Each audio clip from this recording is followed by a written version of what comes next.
Surat એરપોર્ટને international airport જાહેર કરવામાં આવ્યું છે। ભારત સરકાર દ્વારા પરિપત્ર જાહેર કરી સત્તાવાર જાહેરાત કરવામાં આવી છે। વડાપ્રધાન નરેન્દ્ર મોદીના હસ્તે નવા એરપોર્ટ ટર્મિનલ બિલ્ડિંગનું ઉદ્ઘાટન કરવામાં આવ્યું હતું। કેન્દ્રીય મંત્રી દર્શના જરદોશ દ્વારા પ્રધાનમંત્રી મોદીનો આભાર વ્યક્ત કરવામાં આવ્યો હતો। સુરત એરપોર્ટને ઇન્ટરનેશનલ જાહેર કરાતા ટેક્સટાઇલ અને ડાયમંડ ઉદ્યોગને ખૂબ જ ફાયદો થશે। ધન્યવાદ।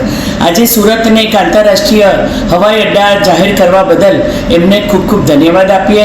અને સુરત એવું શહેર છે કે જે દુનિયાની સૌથી ઝડપથી વિકસતું ધબકતું શહેર છે।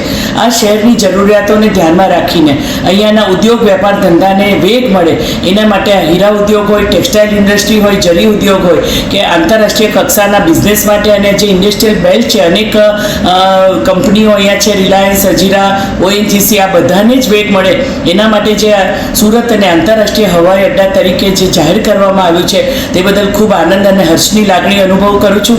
અને પ્રધાનમંત્રી શ્રી નરેન્દ્રભાઈ મોદીજીની એમની ટીમનો, એવિએશન મિનિસ્ટ્રીનો સૌનો ખૂબ ખૂબ આભાર માનીએ કે આ જ રીતે 2047ની અંદર જે વિકસિત ભારતની આપણે સંકલ્પ કર્યો છે, આ કર્તવ્ય કાળની અંદર જે કહ્યું તે કર્યું અને એની સાથે સાથે આત્મનિર્ભર ભારત બનવા માટે અને ભારતને વિશ્વગુરુ બનવા માટે જે સંકલ્પબદ્ધ છે એને આ નિર્ણયથી ખૂબ આ પ્રક્રિયામાં વેગ મળશે।